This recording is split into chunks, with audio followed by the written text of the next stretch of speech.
Everywhere we went, we were a spectacle. Here we were, two African-American children. We would drive this horrendously big American car. So although we were out seeing the sights, I believe we were the sight that people were noticing more often than not.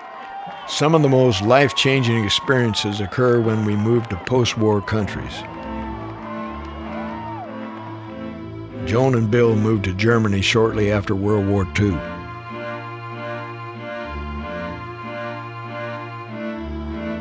You had all these displaced people who could not go back to their country, who had lost all their families. They were the survivors of the camps, and so they had no place to live, no place to go. Some brats attended the Nuremberg trials on field trips and saw the films used as evidence. Seeing the losers' side of it made us much more aware of how terrible it can be, because so many German women lost fathers and brothers and husbands and had no one to support them. So I felt like I was a part of a grand experiment, and it took part in a lot of activities in scouting and German-American clubs. There was a great deal of curiosity as to how much we were alike and how much we were different. We would look at each other and realize that our fathers fought each other, and yet we felt very much that we wanted to make a world whole. Of course, moving every 2 or 3 years does have its disadvantages. For some of us, returning home to America is more of a culture shock than living overseas. It's not like, you know, when you go overseas and you come back 2 weeks later from a trip. It was like being locked away in a time capsule. There are whole years in 1965 and 66 when there's trivia shows about television shows, and I'm pretty good at trivia. I have no knowledge of those shows. It's always very, oh, that was the year I was in Ethiopia. I didn't watch TV for 2 years. Even though I was only gone for about 3 years, we weren't used anymore to being looked at primarily by race kinds of things. Walking into a store and being followed because you're black. I was always out of sync with whatever was going on with the culture, the lessons, totally at odds with what should have been my peers, but they never felt like my peers. Probably the hardest part of being a brat is all the loss we have to live with. I counted up all the little doggy names one time that I could remember, and there were 21. We did not move with our dogs. It just became this routine. You left one place knowing you were going to another place to leave it. That means so many changes of friends, of teachers, of coaches, of everyone in a child's life apart from their immediate family. A child experiences loss of incredible numbers of people. The difficulties also increase as the child goes up in age, so that if there are several moves during high school, it is extremely traumatic for the child. I mean, I was picked in the 8th grade the most likable guy. I thought, man, this is going to be great. High school is going to be wonderful. Then we moved. Saying goodbye to things you've grown to love. Letting go. The loneliness. It brings out all the weaknesses inside of you when you are trying your best to cope. Sometimes I would take it out by, you know, if my girlfriend was leaving, and you know, I would be kind of mean or angry or something like that for you know, just before she was leaving. It was real easy to break up because, you know, we were mad at each other. Other times I would just sit down and listen to, you know, some old songs and cry in bed. But if we cried, we usually cried alone, because tears were taboo in many of our families. Yeah, you weren't allowed to cry about personal pain. That's different. Crying because a piece of music is beautiful is a different kind of crying than crying because you've hit your thumb with a hammer. Then you had to suck it up and just deal. Oh, come on, that's not that bad. What are you crying about? You know, that's not that bad. When children live in a narcissistic family environment, it's actually pretty interesting. They develop tremendous survival skills. They have to make it through childhood. What these children learn to do very well is to read other people and then to become the manifestation of that person's wants, needs, desires. What they don't learn is how to know themselves, how to be able to understand their own feelings, their own needs, and how to be able to self-validate. You got over it. You know, that was the way Dad would put it, get over it. And you did. You kind of swept it up under wherever and you didn't look back. Then one day, there went everything I knew and everything I was used to. And that was the hardest thing in the world for me. When brats graduate or get married, whichever comes first, our ID cards are taken away. We can't go on base or access base services unaccompanied anymore, even if our parents still live there. And it really felt like military exile. I was, well, what do I do now? Where do I shop? And what if I get sick? And where do I go? And this as a 21-year-old. Everything in the military is proscribed. People know their rules, they know what they're supposed to do, they know how to achieve success, and as long as they're in that situation, they'll do just fine. Move them out of that situation, and they will not necessarily do just fine. How fine seems to depend on how relaxed our parents are. If they encourage our individuality and let us do our own thing, we generally turn out okay. If the family ideal is the father's ideal and the family's career is the father's career and the children are expected at all costs to further that, they're probably going to have problems in later life. Difficulty with commitment, a depressed sense of self-importance, a paper tiger thing where people can be very tough and fierce and yet they can be knocked down very easily. Particularly if we have different tastes than our parents or want a different lifestyle than they want us to have. Most service members come from rural America or small town America. In other words, they come, generally speaking, from rooted civilian backgrounds. And therefore, their whole orientation to life is very different from that of their own children. And they tend to forget that.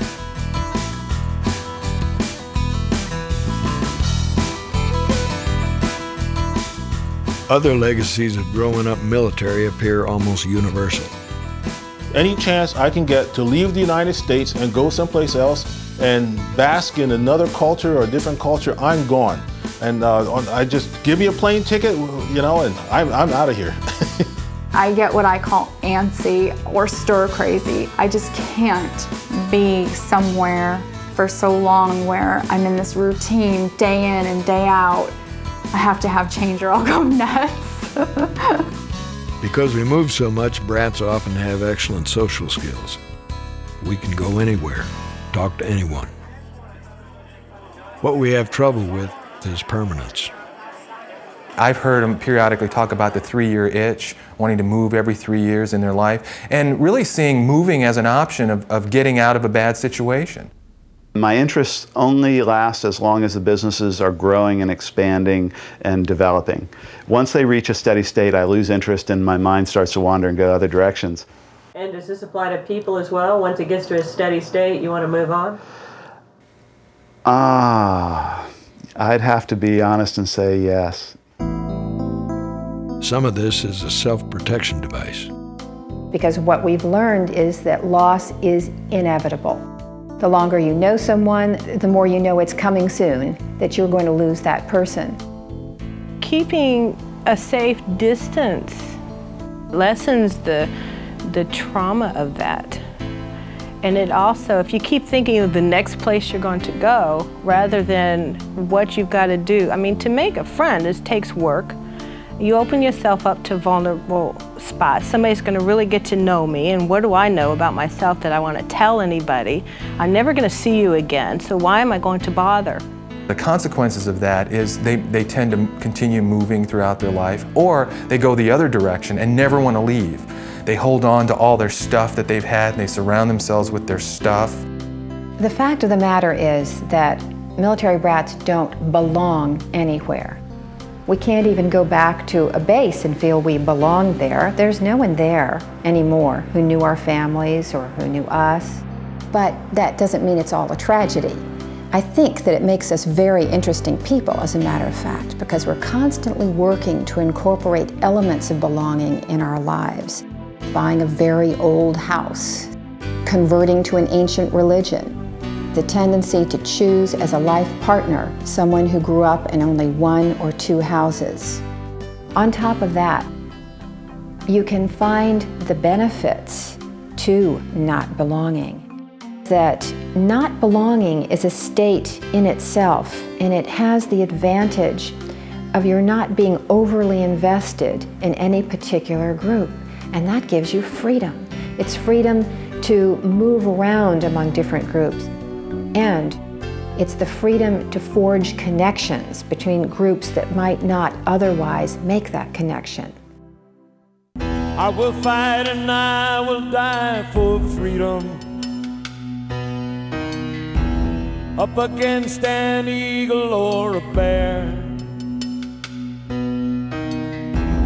I will help my brother and we'll sink or swim together. If you don't like it, mister, I don't care. One of the most positive legacies the warrior life hands down to its children is a sense of mission and integrity, a devotion to a cause greater than oneself. My daddy certainly instilled it in me. When I was a military dependent, I could see that my father's work had purpose. It was very clear. Whether he was a pilot, an engineer, a communications officer, I knew that his work meant something. And so in my work and whatever I've done, it has to have a ring of importance. It has to have value. I can't be involved in anything that's frivolous. There's an urgency, I feel, to do something that's worthwhile. But this is tricky in a world primarily motivated by money. Love our money is the root of all evil. Love our money is the root of all evil. Being in the military is not about acquiring wealth. Being in the military is basically about service. Being a civilian and being in the civilian corporate world is about acquiring wealth. I've noticed that a lot of people will base their worth on how much money they make. I mean, it's kind of crazy, even at a social gathering, you know, people want to ask you how much money you make, but instead they ask you, well, what do you do? Where do you live? So well, the real question is, how much money do you make?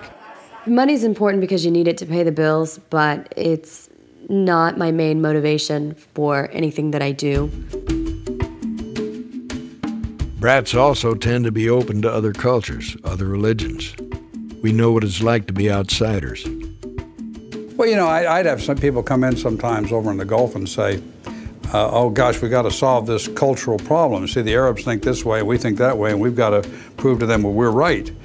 And I used to think that was kind of cheeky when you consider that our culture at that time was 214 years old and theirs was 5,000 years old, and we were going to tell them we're right and they're wrong.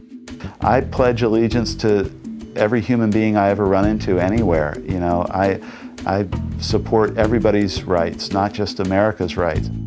One reason why I did not stay in the ministry was because I became very discouraged. My confirmation class did not want to have any black people entering the church. One of the difficulties is that not only is stereotyping coming from non-blacks, but also it's coming from blacks.